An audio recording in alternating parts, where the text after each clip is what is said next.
Poin yang ke-8, ukurannya adalah berapa kuduskah kita. Nah, kekudusan sangat berhubungan dengan hati. Apa yang kita ucapkan dalam hati. Apa yang kita pikirkan dalam hati. Apa yang menjadi motif kita. Kebenaran banyak berbicara ditunjukkan oleh perbuatan kita. Tetapi kekudusan melebihi sekedar perbuatan. Harus sampai kepada motif kita. Kenapa kita lakukan itu? Mungkin kita sudah melakukan sesuatu yang benar, tapi hati kita tidak sepenuhnya kudus. Karena pada saat yang bersamaan kita masih mengasihi hal-hal lain. Memiliki berhala-berhala dalam hati kita. Khususnya seperti yang selalu diajarkan oleh Ibu Munte, 3G, gold, uang, cintakan uang. Girl, masih dikuasai oleh pikiran yang najis, ya, segala sesuatu yang berkaitan dengan hawa nafsu. Dan juga glory, gila kuasa. Hati-hati dengan gold, girl, and glory. Kalau itu masih ada di atas tahta hati kita, Zoe tidak bisa naik tahta. Mari kita turunkan, saudaraku. Karena Alkitab juga berbicara mengenai Raja Israel yang melakukan hal yang benar tapi tidak kudus sepenuhnya. Karena mereka tidak menjauhkan bukit-bukit pengorbanan. Saya bacakan beberapa ayat. Raja yang pertama adalah Raja Asa, 1 Raja-Raja 15 ayat 11 sampai 14. Asa melakukan apa yang benar di mata Tuhan, seperti Daud bapa leluhurnya. Ia menyingkirkan pelacuran bakti dari negeri itu dan menjauhkan segala berhala yang dibuat oleh nenek moyangnya. Bahkan dia memecat makan neneknya dari pangkat ibu suri, karena neneknya itu membuat patung Asyera yang keji. Asa merobohkan patung yang keji itu, membakarnya di lembah Kidron. Sekalipun bukit-bukit pengorbanan tidak dijauhkan. Jadi disimpan sedikit dosa. 1 Raja-Raja 22 ayat 43, ini anaknya.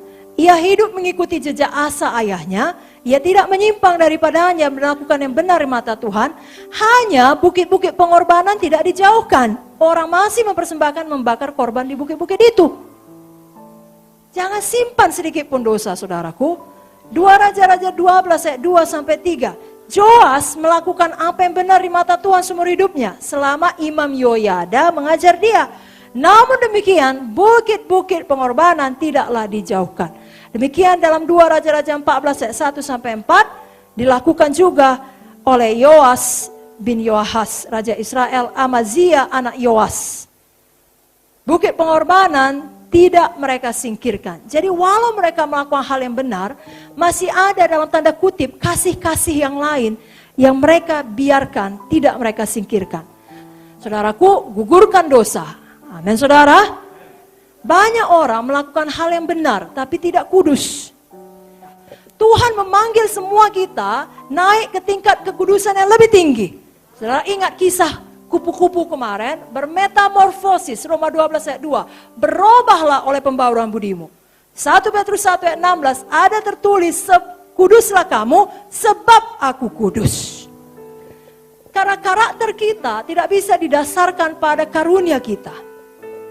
Firman Tuhan berkata, dari buahnya lah kamu mengenal mereka. Berapa banyakkah buah roh yang telah kita kembangkan, saudaraku. Kesabaran kita, kelemah lembutan kita, penguasaan diri kita, kebaikan kita, kasih kita, sukacita kita, damai kita. Saudaraku, mari kita kejar karakter lebih dahulu, kuasa akan datang mengikutinya. Kita tidak mau seperti Simpson, apalagi seperti Lucifer. Kita tidak mau ya sama seperti Lucifer, beraninya ngomong begitu kepada pencipta. Jangan kita berani ngomong gak baik kepada Bapa rohani. Jangan familiarity terhadap pemimpin. Walau pemimpin manusia punya kekurangan, kita hormat kepada pemimpin kita. Sekali lagi, buang dosa 3G tadi. Takutlah akan Tuhan dan membenci kejahatan. Ya, Amsal 8:13, takut akan Tuhan ialah membenci kejahatan. Aku benci pada kesombongan, kecongkakan, tingkah laku yang jahat, dan mulut penuh tipu muslihat. Apalagi kita ini adalah orang-orang bijak. Kita tahu setiap dosa ada bayarannya. Amsal 6 berkata, dapatkah, Amsal 6, 27-28, dapatkah orang membawa api dalam gelumbung baju dengan tidak terbakar pakaiannya? Dapatkah orang berjalan di atas bara dengan tidak hangus kakinya? Tidak dapat. Apa yang dalam hati kita sekarang memang tidak nampak, tapi suatu hari akan nampak. Apa yang saudara pikirkan sekarang tidak nampak, tapi suatu hari akan nampak hasilnya. Dan saudaraku, yang paling menyedihkan, kalau kita hidup dalam dosa, kalau kita tidak hidup kudus, kita punya Roh Kudus di dalam, kita punya Tuhan Yesus di dalam, sebenarnya nurani kita tidak akan tenang. Sangat sedih menghadapi persoalan yang berat. Tapi yang lebih menyedihkan daripada itu adalah menghadapi persoalan yang berat tanpa keyakinan bahwasanya Tuhan di pihak kita. Itu berat kali. Kenapa? Karena dosa saudara menuduh hati saudara. Biar saudara selalu meyakini Tuhan di pihak saudara. Dan perlindungannya adalah seperti tembok api melindungi saudara dan keluarga saudara. Lalu ketika datang situasi yang sulit, saudara bisa berdiri teguh dan mengklaim janji Tuhan. Ini janjimu Tuhan, ini firmanmu Tuhan. Langit bumi boleh berlalu, firmanmu tetap kekal selamanya.